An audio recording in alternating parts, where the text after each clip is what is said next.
Happy Valentine's Day, everybody. Divine Feminine Channel Tarot here. How are you? Thank you to all my new subs. Keep coming back. Bring your friends. Tell your friends. Please like, share, subscribe, etc., etc. Happy Valentine's Day again. And there's no more appropriate reading on Valentine's Day than Soulmates in Separation. All right, this is about two people having a conversation here, so let's see what we've got. Soulmate number one, what's on your mind? Soulmate number one is busy in the community. This card is an 8. 8s are all about manifestation, making your dreams and goals come true. Soulmate number one may be just a little too busy, but, you know, maybe has a little thought about their past person or the person that they're separated from. Yeah. And they could be waiting for an apology with this Page of Cups, or maybe thinking soulmate number two is going to make some kind of an offer, or soulmate number one wants to make some kind of an offer. Maybe soulmate number one has met someone brand new and's got their head in the clouds over somebody they're in love with or have a crush on and can't be bothered, but let's see. When it comes to thoughts of soulmate number two, sorry soulmate number two, but number one thinks 5 of Cups. They can't really see the forest for the trees. So again, they may be focusing on new love. And yeah, soulmate number one is thinking about everything that went wrong and how it ended up and how soulmate number one ended up feeling when the relationship ended. Just saying. Yeah. Page of Wand. Pages, okay? 2 pages here. Soulmate number one may think, you know, my ex, soulmate number two is so immature. They act like a child, and I'm just over it. I'm just over it. I don't have any enthusiasm or excitement. I don't want a new beginning. I hate to tell you this. Let's see what other cards we get. Oh, ouch. Ouch, soulmate number two. 2 of Cups reversed. The thrill is gone. The love is gone. Let's get another beloved oracle. Soul contract. Some bonds were signed before birth, written in spirit, sealed in purpose. What's unfolding now may be a part of a promise made long ago. Okay, maybe soulmate number one has the knowing that there was a soul contract between the two of you. Agreement, purpose, lessons, and completion. Okay? It's pretty clear soulmate number one is kind of over it. I hate to break it to you. Let's see what they have to say. Your weirdness matches my weirdness. Maybe that's something that they miss about you, soulmate number two. This soulmate journey is so much more comfortable than the twin flame journey. Maybe soulmate number one is more spiritually mature and, you know, wants to move on to another soulmate. Maybe this is more of a twin flame relationship, and they just left everything behind. I've been waiting for a guy girl like you all my life. Had I known your high spiritual ranking, I would have treated you differently. Huh.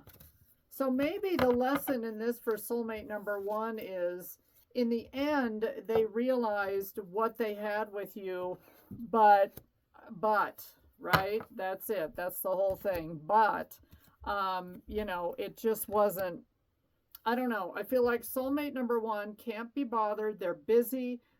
They're maybe volunteering, or they've joined a few clubs. They're hanging out with like-minded people.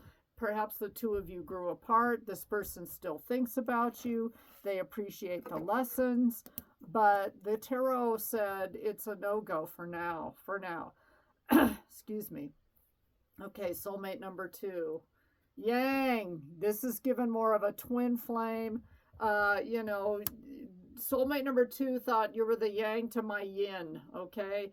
This card is a number one that's all about oneness with self and getting locked in, new beginnings, that kind of thing. Maybe both of you are embarking upon new beginnings and just cannot be bothered right now. Let's see for soulmate number 2.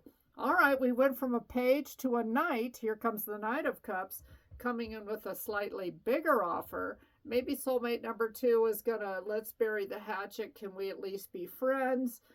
They want to come in charming, tactful, diplomatic. They may want to negotiate something here with you, soulmate number 1. You could have been dealing with an air sign. Soulmate number 2 could be a Gemini, Libra, or Aquarius. But soulmate number 2 tells it like it is. King of Swords is very direct. It's one of the cards where the character faces the audience head on. This person could have been like a manager or a boss. Maybe soulmate number 2. Soulmate number 1 saw you as a little controlling. I hate to say it, but this soulmate number 2, you're very, very honest and you try to be diplomatic, but sometimes it may come across as cold and detached. Okay, are you a Leo? Soulmate number 2, strength. Soulmate number 2, you may be working up the courage or the confidence to reach out, say hello. I'm thinking about you on Valentine's Day. How are you doing? Yada, yada, yada. I don't know. You'll have to see how it goes. But then soulmate number 2 gets the better of themselves. 8 of Swords. Well, no, I can't. What if they reject me? What if they're still mad about X, Y, and Z? And if I reach out, are they going to block me, blow me off? They won't even respond. So soulmate number 2 gets all up in their head about, oh God, should I even do this? And then they kind of chicken out. Wow, fumble. Okay. Yeah, they worry that they fumble Rooski the ball here. They don't know how to love you right, but they're trying. Every step forward is clumsy, but their heart is in it. Effort, mistakes, intentions, and growth. Soulmate number 2, I actually feel like this card is for you because of the messages we got with soulmate number 1. Soulmate number 1 may see you as just somebody that is not spiritually or emotionally mature enough for them. And they want to move on, and they're not in love with you anymore. They may always care about you and appreciate the lessons. But yeah, maybe you feel like you really goofed with soulmate number 1 and are trying to reconcile or not reprimand, what's the word? Just kind of repair what has happened. I don't know if it's the right timing though. I'm open, listen to this. Oh my God, soulmate 2, hello. I'm open to talking again, but am being realistic about the outcome. And that's why soulmate number 2, keeps chickening out. Does, has to summon all their strength and courage to maybe reach out. And who knows, perhaps soulmate number 2 is going to say, I fumbled this. I want to be honest and direct, and I've learned my lessons. And, can we be friends? Yada, yada. Can we try again even? Can we reconcile? Sometimes love is timeless, unconditional, and beautiful. So, okay, so many times in these readings, one person is still invested or both are not invested. But soulmate number 2, when Valentine's Day rolls around, is thinking about soulmate number 1. And lastly, when will we see each other again? You are the love of my life. Okay. Well, soulmate number 2's had an epiphany, but we'll see if soulmate number 2 reaches out this Valentine's Day. Good luck with this one, soulmates in separation. Soulmate number 2, whoever you are in this reading, be realistic that you may get blown off, you may get blocked, you may get yelled at, or, hey, here's a picture of me, soulmate number 1, with my new boo. Okay, so just saying. Anyway, this feels really twin flamey to me, the energy, and it's like somebody's waking up, but the other one is over it. It's almost like soulmate number 1 is the divine feminine and soulmate number 2 is the divine masculine. Make it fit how you will. Thanks for watching. Share with your friends. Bye.